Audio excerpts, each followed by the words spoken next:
Good. Bylaws, by definition, are rules you make yourself to govern your organization. Having joined the bylaw committee this year, I am aware of some conflicting bylaws and some that need updating. Bylaw changes are carefully approached with lots of committee input and then sent on to the board for approval. The latest problem addressed was to try to fix an apparent conflict between two of them, one stating the president can unilaterally appoint committee chairs and members, and another that says the board has that power. In my opinion, we have a board so they can make decisions together, and no unilateral action by the president is preferable to a collaborative action of the entire board. Bylaw changes cost money too for recording in both counties, so they should only be done when truly needed. Our covenants are old, but they are very difficult and expensive to change. So if we choose to go over them and change things, we have to make sure we do it comprehensively, so that a single mailing can handle it, and we list all the proposed changes for individual pass and fail voting. It requires a full mailing to all owners of record and at least 500 votes, yes votes, to pass a covenant change. Thank you.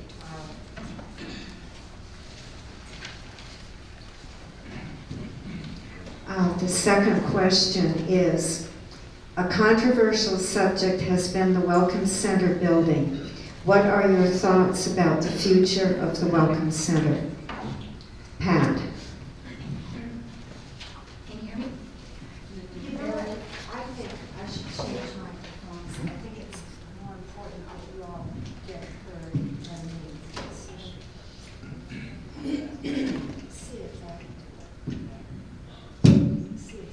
See if that. How's that? It's not working. Excuse me. Sure. Speak into the mic. Speak into the mic. I feel that we should continue to service and maintain all our facilities. Currently, we only use the center 64%, and only 2 yearly functions could possibly exceed the FAR code. With that being said, I'm satisfied that we do not need to expand without hard numbered data for multiple events per year. I would happily support a committee to review the issue every 3 years. Thank you, Pat. Terry? I was not in favor of the current board's decision to move forward with contract negotiations pertaining to the building evaluation.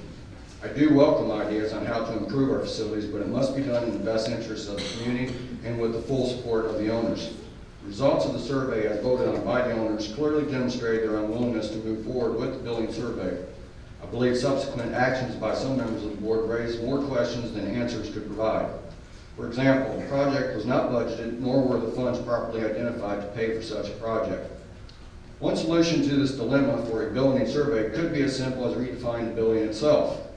The term Welcome Center, by its very nature, suggests short-term visitation for informational purposes only, whereas the term Community Center suggests a place where neighbors can get together for social events. At this time, however, any future endeavor other than normal maintenance of the Welcome Center in accordance with our covenants and bylaws must have the backing of the owners. This must not be circumvented in any way.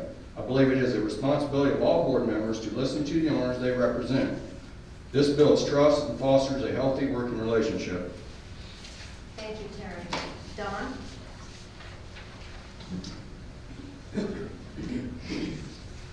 Fortunately, the board voted not to spend $5,500 plus for a company to tell us what's wrong with our Welcome Center. An inspection company to do a complete check of the building's problems for about $300 or $400. Once this inspection is complete, we can contact contractors at no cost to give us an estimate to update or repair any problem. This is true for all subcontractors. This would allow us to spend our money wisely. We should welcome estimates for expanding the under roof area to the rear of the Welcome Center. This would allow additional space for the interior of our building. The Welcome Center definitely needs to be maintained. There is a fund called a reserve, which is money set aside to keep the building in repair and gives us the ability to replace major items like the air conditioner or other replacement items. Our POA members spoke out saying not to spend money on the expansion or replacement of our Welcome Center. I listened and was able to convince the majority of the board to defeat the building evaluation study. Due to the number of security breaches at the Welcome Center and Maintenance Center, cameras need to be put in these areas. This will give us information for why alarms are activated and who would be responsible for the activation. As I said at the Meet the Candidate Forum last year, I would like to see the Welcome Center become a community center, having a key card entry for residents. This would allow all property owners to utilize our common property. The card would identify who enters and who uses the building, and the cameras would confirm the use or misuse of our community center. Since the door would remain locked, this would eliminate someone opening the Welcome Center for activities and the need to have someone come back to lock it up. Thank you. David. I was against the present board's decision to move forward with the contract negotiations on a review and expansion plan of the Welcome Center. I understand that we have a need to plan for the future and all of our assets have to be maintained. But moving forward with no planned budget for the cost of this contract, in my opinion, was not financially wise. I believe we would be better served if we did an in-depth analysis of our reserve fund and the assets allocated to that fund. Each of our assets has a lifespan and we should be aware of that. We should plan for repair and replacement of an asset when the time warrants. What was proposed was nothing more than an evaluation of the Welcome Center and had nothing to do with our other assets. Our Welcome Center is currently used a small percentage of the time and very rarely is it at capacity. We should look at other avenues to deal with those few times when capacity may be an issue. There may be a time when we may need a larger building for our POA meetings, but we need to consider all points of view and find a compromise to come to a consensus that we can all live with. Until that happens, we should do as our covenants and bylaws demand, and that is to maintain the Welcome Center and all of our assets. Thank you, David. Harris?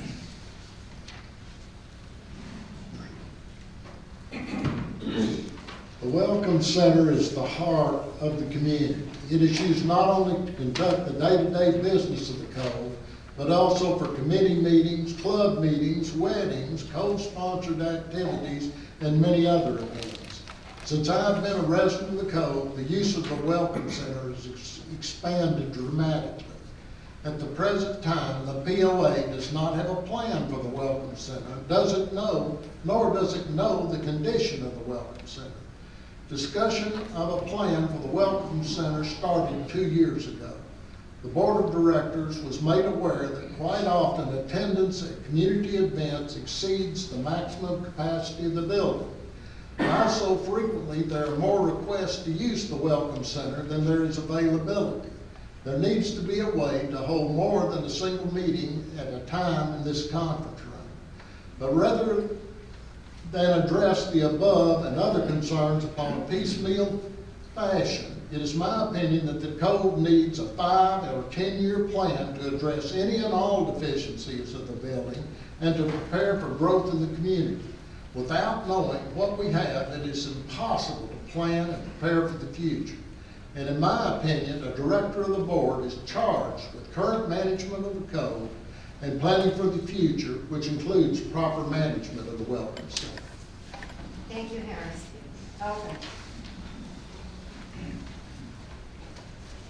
The Welcome Center is an important common property, serving the needs of the association as a business site for the board of directors, the various committees supporting the needs of the community, and the communication and record-keeping center for all POA business.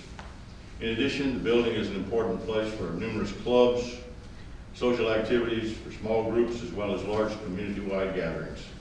The present usable space is already inadequate for community-wide gatherings and is in serious need of better sound attenuation